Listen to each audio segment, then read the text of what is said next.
बिस्मिल्लाहिर्रहमानिर्रहीम। पुराने ज़माने में एक बादशाह था।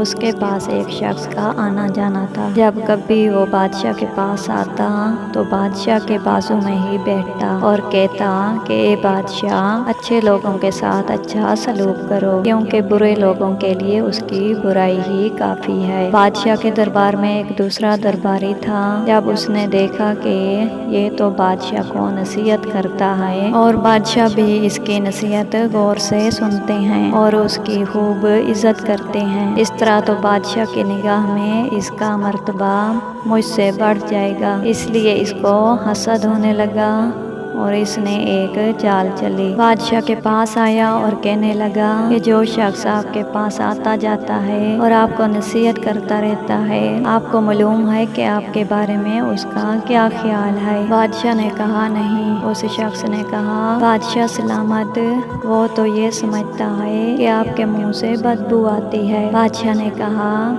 ऐसा कैसे हो सकता है? उसने कहा, आप उसको बुलाइए, फिर देखिए, जब वो आपके करीब होगा तो वो अपनी नाक पर हाथ रख लेगा ताकि बदबू ना आए। बादशाह ने कहा, ठीक है, जरा उसे बुलाओ। वो पहले भागता हुआ उस आदमी के पास पहुंचा और उससे कहा, आज मेरी तरफ से तुझे खाने की दावत है। फिर उसको साथ लेकर अपने घर आया और उसको ऐसा खाना खिलाया जिसमें प्याज और लहसुन मिली हुई थी। उसके बाद वो शख्स बादशाह के पास गया और अपनी आदत के मुताबिक बादशाह के पास बैठ गया और नसीहत करने लगा। बादशाह ने कहा, जरा करीब आइए। तो उसने अपने मुंह पर हाथ रख लिया ताकि बादशाह को उसके मुंह की प्याज और लहसुन की बदबू का एहसास ना हो।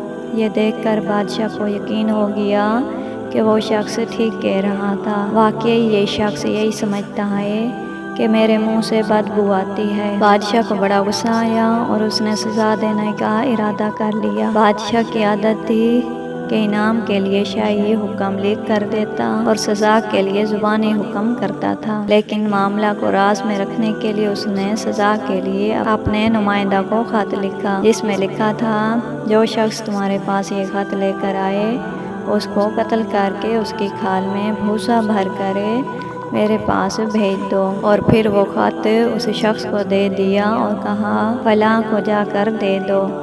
रास्ते में उसके मुल्ला कहाँ थे, इस हादसे से हो गई जिसने बादशाह के सामने चाल चली थी। तो उसने पूछा, ये कैसा खत है? बादशाह ने तो ये इनाम मेरे लिए लिख कर दिया है, इसलिए ये मुझे दे दो। चुनाचा उसने वो खत उसको दे दिया। फिर क्या था, उसने खुशी खुशी उसे लिया और बादशाह के नुमाइंदे के पास पहुंचा। नुमाइंदे ने कहा कि अब तो मैं कत्ल करूंगा, क्योंकि इसमें लिखा है कि मैं तुझे कत्ल कर दूं और तेरी खाल में भूसा भर कर बादशाह के पास भेज दूं। फिर तो वो चीखने चिल्लाने और रोने धोने लगा और कहने लगा, ये खत बादशाह ने मेरे लिए नहीं लिखा है, अगर आप चाहें तो मालूम कर लें। उसने कहा, बादशाह के खत आ जाने के बाद तहकीक की कोई ज़रूरत नहीं है। आखिरकार इस नुमाइंदा ने उसको कत्ल कर दिया। अगले दिन जब वो नसीहत करने वाला शख्स बादशाह के पास आया तो बादशाह को बहुत हैरत हुई। उसने पूछा,